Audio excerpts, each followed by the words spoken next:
సత్య టాక్స్కి స్వాగతం. నేను సిహెచ్వి సత్యనారాయణ. దేశంలో చీపురు కట్ట పార్టీ ఇప్పుడు బలహీన పడుతున్న టైంలో ఇప్పుడు కొత్తగా కాక్రోచ్ పార్టీ వచ్చింది. అయితే ఈ చీపురు కట్ట పార్టీకి అన్నా హజారే అవినీతి వ్యతిరేక ఉద్యమం ఆ, ఒక దాని ప్రేరణతోటి వస్తే ఇప్పుడు ఈ cockroach party, cockroach youth party అనేది నిన్న CJI, Suryakant, Joymalya Bagchi Supreme Court bench నుంచి చేసిన యూత్పై చేసిన వ్యాఖ్యలకి ఆ, నిరసనగా ఒక పార్టీ ఇప్పుడు కాక్రోచ్ యూత్ పార్టీ అనేది వచ్చింది. అంటే ఇటీవల ఆ, సీనియర్ సీనియర్ సుప్రీంకోర్టు అడ్వకేట్ హోదాకు సంబంధించి సుప్రీంకోర్టు తీర్పును అమలు చేయడం లేదనే దాని మీద సంజయ్ దుబే అనే ఒక అడ్వకేటు సుప్రీంకోర్టులో దృష్టికి తీసుకొచ్చాడు. ఈ సందర్భంగా ఇప్పుడు ఆ, సూర్యకాంత్, సూర్యకాంత్ ఒక వివాదాస్పదమైన వ్యాఖ్య చేశారు. ఇప్పుడు యూత్ని గురించి మాట్లాడుతూ, ముఖ్యంగా అన్ఎంప్లాయిడ్ యూత్ గురించి మాట్లాడుతూ, they are questioning the government as parasites and turning into RTI activists because of not stopping jobs అని చెప్పేసి మాట్లాడారు. ఇప్పుడు అంటే యూత్ వాళ్ళ ఒక పారాసైట్ లాగా ఇప్పుడు ప్రశ్నించటము, కాక్రోచెస్ లాగా విసిగిస్తున్నారని చెప్పేసి ఆయన మాట్లాడారు. దీని మీద దేశవ్యాప్తంగా పెద్ద నిరసన వచ్చింది. చాలామంది ఇప్పుడు దీనికి సంబంధించి ఆ వెంటనే సిజేఐ అది ప్రెస్ తన మాటల్ని తప్పుదారి పట్టించింది, వేరే రకంగా పబ్లిష్ చేసింది. తాను అనేది దొంగ డిగ్రీలు కలిగి ఇప్పుడు దొంగ డిగ్రీలతో ఆ, కోర్టులో వివాదాలు తీసుకొచ్చి ఇవన్నీ కూడా పిల్లు ఇట్లాంటి దాఖలు చేసి విసిగిచ్చే వాళ్ళ గురించి అని చెప్పేసి చెప్పారు. అయితే ఎన్జెడ్ యువత ఎంత ఎమోషనల్గా ఉందంటే ఇప్పుడు సిజేఐ వ్యాఖ్యలకు సంబంధించి ఒక పెద్ద ఉద్యమమే, ఆయన దానికి వ్యతిరేకంగా పెద్ద ఉద్యమమే స్టార్ట్ అయింది. ఇప్పుడు ఆ, బోస్టన్ యూనివర్సిటీలో పబ్లిక్ రిలేషన్స్ చదువుతున్న అభిషిత్ దీపక్ కాక్రోచ్ పార్టీ అని చెప్పేసి, ఒక కాక్రోచ్ జనతా పార్టీ అని చెప్పేసి ఒక పార్టీని స్టార్ట్ చేశారు. ఆ పార్టీ అనేది అంటే కేవలం సెటైరికల్గా ఇప్పుడు సిజేఐ వ్యాఖ్యలకి సెటైరికల్గా ఉండటమే కాదు, వాళ్ళు ఒక ఉద్యమం, ఒక యూత్ ఉద్యమాన్ని, అంటే ఇప్పుడు ప్రస్తుతం జరుగుతున్న అవినీతిమయ రాజకీయాలు, ఇప్పుడు వీటికి సంబంధించి ఒక ఆ, విజన్ని తీసుకుని వాళ్ళు స్టార్ట్ చేశారు. ఈ విజన్ ఏంటంటే, we're not here to set up another PM cares holiday in Davos or tax payers salary slip or rebrand corruption as strategic spending. We're here to ask loudly repeatedly in writing where the money went. అంటే ప్రజాధనం ఎక్కడికి వెళ్తుంది అనే దాన్ని ప్రశ్నించడం కోసం మేము party పెట్టాము. అట్లాగే వాళ్ళ మిషన్ ఏంటంటే, build a party for young people who keep getting called lazy, chronically online, most recently cockroaches, that is it, that is the mission. అంటే ఎవరైతే లేజీగా ఉన్న యూత్, అట్లా కాక్రోచెస్, లేజీ కాక్రోచెస్ అని ఇటీవల కాలంలో వ్యాఖ్యానించబడ్డారో వాళ్ళ కోసం మేము పార్టీ మిషన్ స్టార్ట్ చేసామని చెప్పి మిషన్ చెప్పారు. దాంట్లో ఆ పార్టీ మేనిఫెస్టోలో కూడా చాలా ఇంట్రెస్టింగ్ అంశాలు ఉన్నాయి. వాళ్ళు చెప్పింది ఏంటంటే, ఇప్పుడు కాక్రోచ్ జనతా పార్టీ కనుక అధికారంలోకి వస్తే, no chief justice shall be granted Rajya Sabha seat as a post retirement reward. అంటే వాళ్ళు ఫస్ట్ ఇటీవల కాలంలో రంజన్ గొగోయ్కి చీఫ్ జస్టిస్గా పనిచేసిన రంజన్ గొగోయ్ కొన్ని తీర్పుల్లో ప్రభుత్వానికి అనుకూలంగా వ్యవహరించాడనే ఆరోపణలు వచ్చాయి. ఆరోపణలు దృష్టిలో పెట్టుకుని ఎందుకంటే ఆయనకు వెంటనే ఇప్పుడు రాజ్యసభలో సభ్యత్వం ఇచ్చారు. రాజ్యసభలో సభ్యత్వం ఇచ్చిన తర్వాత ఆయన ఒక న్యాయ కోవిదుడిగా రాజ్యసభకి తన తెలివితేటలను కానీ తన విఘ్నతను కానీ ఏమి షేర్ చేయలేదు. ఆయన అసలు చర్చల్లో పాల్గొనపోవటమే కాకుండా చాలా లీస్ట్ హాజరు చాలా లీస్ట్గా ఉండటం, ఇవన్నీ కూడా ఆయన మీద విమర్శలు వచ్చినాయి. అసలు ఇట్లా ఇప్పుడు ఈ సిజేఐ మళ్ళీ ఇప్పుడు ఈ కాక్రోచెస్ వ్యాఖ్య చేయటం వలన బహుశా వీళ్ళ మేనిఫెస్టోలో ఈ ఫస్ట్ పాయింట్ని పెట్టినట్టున్నారు, మేము అధికారంలోకి వస్తే ఏ మాజీ సిజేఐకి మేము రాజ్యసభ సభ్యత్వం ఇవ్వబోము. రెండో పాయింట్ ఏంటంటే, if any legit vote is deleted whether in BJP or opposition ruled states, the CEC shall be arrested under UAPA as taking away voting rights of citizens is no less than ఈ terrorism.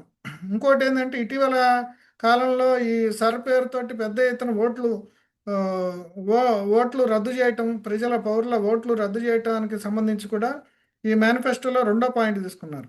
వాళ్ళు ఎంత తీవ్రమైన ఇది మేనిఫెస్టోలో పెట్టారంటే అంశం, ఇప్పుడు ఎవరైనా సరే ఒక చట్టపరమైన లెజిటిమేట్ ఓట్‌ని గనక తొలగిస్తే లిస్ట్ నుంచి, అప్పుడు సెంట్రల్ ఎలక్షన్ కమిషనర్‌ని చట్టం కింద చట్టం అంటే అది టెర్రరిస్టులుగా టెర్రరిస్టులని ఆ చట్టం కింద అరెస్ట్ చేస్తారు. అది ఇప్పుడు ఈ రకంగా లెజిటిమేట్ ఓటర్ల ఓటు హక్కును తొలగించడం అనేది టెర్రరిజంతో సమానము. అందుకనే దానికి పరిహారం కింద, దానికి శిక్ష కింద సెంట్రల్ ఎలక్షన్ కమిషనర్‌ని కింద అరెస్ట్ చేస్తామని చెప్పారు. అట్లాగే ఉమెన్‌కి మూడో పాయింట్ ఏందంటే ఉమెన్‌కి 33% కాదు 50% రిజర్వేషన్ కల్పిస్తాము. అది కూడా పార్లమెంట్ స్ట్రెంగ్త్ పెంచకుండా కల్పిస్తాము. అట్లాగే మహిళలకి 50% క్యాబినెట్ పోస్టులు కూడా రిజర్వ్ చేస్తామనేది మూడో పాయింట్. అట్లాగే ఇంకొక పాయింట్ నాలుగో పాయింట్ ఇంకా ఇంట్రెస్టింగ్ ఏందంటే Ambani, Adani all media houses owned by Ambani and Adani shall have their licences cancelled to make for truly independent media. Bank accounts of Godi media anchors shall be investigated. ఇది ఇంకా పవర్ఫుల్గా ఉంది. అంటే అంబానీ, అదానీలకు సంబంధించిన మీడియా హౌస్ లైసెన్సులు క్యాన్సిల్ చేస్తాము. చేయటం ద్వారా ట్రూ ఇండిపెండెంట్ మీడియాకి కార్యకలాపాలు సాగించడానికి అవకాశం కల్పిస్తాము. అట్లాగే గోడీ మీడియా యాంకర్లు అందరి అకౌంట్ల మీద కూడా ఇన్వెస్టిగేషన్ చేయిస్తాం అనేది ఇంకోటి. ఇంకొక ఐదో point, any MLA or MP who defects from one party to another shall be board from the contesting elections and from holding any public office for a period of 20 years. పార్టీలు ఫిరాయించిన ఎంపీలు కానీ ఎమ్మెల్యేలు కానీ వాళ్ళని ఆ, ఒక 20 ఏళ్ల పాటు ఎలక్షన్లో కంటెస్ట్ చేయటం, అట్లాగే ఏ పబ్లిక్ పదవులను కూడా చేపట్టడాన్ని నిషేధిస్తామని చెప్పారు. అట్లాగే ఇప్పుడు ఈ పార్టీలో చేరడానికి మీరు సిద్ధంగా ఉన్నారా? ఈ పార్టీలో చేరటానికి కావాల్సిన ఎలిజిబిలిటీ ఏంటనేది కూడా వాళ్ళు రాశారు. ఒకటి అన్ఎంప్లాయిడ్గా ఉండాలి, లేజీగా ఉండాలి, క్రానికల్లీ ఆన్లైన్లో ఉండాలి, can rant professionally as long as content is sharp honest and points to something that actually matters. ఇట్లా ఈ కొన్ని పెట్టారు. ఈ ఈ చేరటానికి ఒక కొన్ని అర్హతల్ని. ఇప్పుడు ఈ పార్టీకి అనూహ్యమైన స్పందన వచ్చింది. ఇప్పుడు ఈయన ట్విట్టర్ అకౌంట్‌కి ఇప్పుడు పెద్ద ఎత్తున ఫాలోయింగ్ వచ్చింది. అట్లాగే ఇప్పుడు ఈ పెద్ద పెద్ద మేధావులు అంటే కీర్తి ఆజాద్, మహువా మైత్రి, ప్రశాంత్ భూషణ్ ఇట్లాంటి వాళ్ళందరూ కూడా ఈ పార్టీలో చేరటానికి అసలు ఎలిజిబిలిటీ ఏంటి? మాకు పార్టీలో సభ్యత్వం కావాలని చెప్పేసేసి కూడా వాళ్ళు అడిగారు. అట్లాగే ఈయనకి 22,000 మంది మొదటి రోజునే ఫాలోయర్స్ వచ్చారు. ట్విట్టర్‌లోనేమో 34,000 మంది. అట్లాగే ఇప్పుడు వీళ్ళు చాలామంది యువత ఏంటంటే బొద్దింకల గురించి సీజేఐ పోల్చడం, యూత్‌ని పోల్చడం మీద వాళ్ళంతా కూడా చాలా వ్యతిరేకత వ్యక్తం చేశారు. ఇంకా సీజేఐకి ఏం చెప్పారంటే వాళ్ళు స్ బొద్దింకలని మీరు సరిగ్గా కొట్టిపారేశారు. న్యూక్లియర్ వార్ వస్తే రేపు మిగిలేది బొద్దింకలే మిగులుతాయి అని చెప్పేసేసి ఇప్పుడు వాళ్ళంతా కూడా చాలామంది నిరసనలు వ్యక్తం చేశారు. ఎవరైతే దీన్ని స్టార్ట్ చేశాడో ఈ అభిజిత్ దీపక్ బోస్టన్ యూనివర్సిటీలో పబ్లిక్ రిలేషన్స్ కోర్స్ అవుతున్నాడు. అట్లాగే ఇప్పుడు అంటే ఇటువంటి పార్టీలు గతంలో ఇప్పుడు ఆమ్ ఆద్మీ పార్టీ రావటానికి కూడా ఒక నేపథ్యం ఉంది. అట్లాగే ఇప్పుడు అనవసరంగా ఇప్పుడు సీజేఐ కానీ లేదంటే అసలు అప్పుడు కొంతమంది ఉన్నత స్థాయిలో ఉన్న వ్యక్తులు కూడా ఇష్టం వచ్చినట్టుగా కామెంట్లు చేయటం. అంటే ఇప్పుడు ఒక గవర్నమెంట్ ఆఫీస్‌లో మనం ఏదైనా పనుండి వెళ్తే, ఆ గుమస్తాలు గాని, అక్కడున్న అధికారులు గాని, సామాన్యుడిని అసలేం పట్టించుకోరు. వాళ్ళని మనం అడిగితే చాలా తేలిగ్గా మాట్లాడటం ఇవన్నీ చేస్తారు. ఇప్పుడు సీజేఐ చేసిన వ్యాఖ్య అంతకేమీ తక్కువగా లేదు. ఇప్పుడు ఆయన కూడా ఇప్పుడు ప్రభుత్వ అధికారులు లేతే ప్రభుత్వ ఆఫీసుల్లో ఎట్లా ఈసడించుకుంటారో పేదల్ని లేదంటే నిరుద్యోగుల్ని, ఆయన కూడా అట్లాగే ఉంది. బహుశా ఆయన తప్పు తెలుసుకుని తర్వాత మళ్ళీ దాన్ని సరిదిద్దుకునేందుకు ప్రయత్నించినట్టు కనిపిస్తుంది. గతంలో కూడా కొంతమంది సీజేఐలు వివాదాస్పదమైన వ్యాఖ్యలు చేసి ఇప్పుడు వాళ్ళు కూడా తర్వాత రిపెంట్ కావాల్సి వచ్చింది. ఇటీవల కాలంలో అంటే న్యాయ వ్యవస్థలో దాని యొక్క నిజాయితీ, దాని యొక్క విశ్వసనీయత మీద చాలా ప్రశ్నలు వచ్చినాయి. గతంలో న్యాయ వ్యవస్థను విమర్శించడానికి ఎవరు కూడా ముందుకు వచ్చేవాళ్ళు కాదు, భయపడేవాళ్ళు. ఇటీవల కాలంలో బహిరంగంగా న్యాయ వ్యవస్థను విమర్శించడం అనేది కూడా మొదలైంది. ఎందుకనంటే ఈ అవినీతికి సంబంధించిన అంశాలు కానీ ఇవన్నీ కూడా చాలా ఆ, ఈ న్యాయ వ్యవస్థలో కూడా ఉంది అనే విషయాన్ని ఇప్పుడు ఈ మధ్యకాలంలో మీడియాలో కానీ సోషల్ మీడియా వచ్చాక ధైర్యంగా చాలామంది చెప్తున్నారు. ఇంతకుముందు ఏదన్నా ఉంటే ఇప్పుడు సుప్రీంకోర్టు చర్యలు తీసుకుంటుంది, ఇప్పుడు కంటెంప్ట్ ఆఫ్ కోర్ట్ వస్తుంది అనే ఒక భయం ఉండేది. అంటే ఎథికల్ వాల్యూస్, మోరల్ వాల్యూస్ సొసైటీలో తగ్గిపోతున్న నేపథ్యంలో ఇప్పుడు ఈ రకమైన ఇప్పుడు చాలా చోట్ల మనకి ఇటీవల కాలంలో నేపాల్‌లో గానీ, కొన్ని దేశాల్లో ఆ మధ్య శ్రీలంకలో గానీ జెన్‌జెడ్ ఉద్యమాలు వచ్చాయని జెప్పేసి చెప్పారు. అట్లాగే ఇండియాలో కూడా ఇప్పుడు ఆమ్ ఆద్మీ పార్టీ జెన్‌జెడ్ లాంటి ఉద్యమమే అనుకున్నాం గానీ, అది ముందుకు పోలేదు. ఇప్పుడు ఆ పార్టీ పెట్టిన కేజ్రీవాలే జైలుకెళ్ళాల్సిన పరిస్థితి ఏర్పడింది. పవరొస్తే అల్టిమేట్‌గా కరప్ట్ చేస్తుంది అన్న అనుమానం. లేదంటే ఇప్పుడు ప్రధాని మోడీ ప్రభుత్వం ఎవరైనా సరే ప్రతిపక్షంలో ఆయనకి పోటీగా ఉంటే వాళ్ళందరి మీద ఈడీను, సిబిఐని ప్రయోగిస్తారనేది వచ్చింది. బహుశా అందుకు కూడా ఇప్పుడు ఒక కారణం కావచ్చు కేజ్రీవాల్ జైల్లోకెళ్ళటం అనేది. ఆ తర్వాత ఆయన పార్టీ ఓడిపోవటం, బలహీనమైన నాయకత్వం కావటం, ఇటీవల కాలంలో ఇప్పుడు పంజాబ్ గవర్నమెంట్‌లో కూడా ఒక మంత్రి మీద చర్యలు తీసుకోవటం, అట్లాగే రాజ్యసభ సభ్యులుగా ఉన్న ఆమ్ ఆద్మీ పార్టీ రాజ్యసభ సభ్యులు ఫిరాయింపులకి ఫిరాయించటం, ఇప్పుడు బీజేపీలోకి ఇట్లాంటి అంశాలన్నిటిని కూడా బహుశా దృష్టిలో పెట్టుకొని ఈ కాక్రోచ్ జనతా పార్టీ ని ప్రారంభించిన వ్యక్తులు గానీ, వాళ్ళ వెనకున్నోళ్ళు గానీ, ఇవన్నీ కూడా తమ దృష్టిలో పెట్టుకున్నట్టున్నారు. ఇటీవల సమకాలీన సమస్యలు ముఖ్యంగా వాళ్ళ మేనిఫెస్టోలో 3 ముఖ్యమైనవి కనిపించినియి. ఒకటి సీజే రంజన్ గొగోయ్ వ్యవహారం.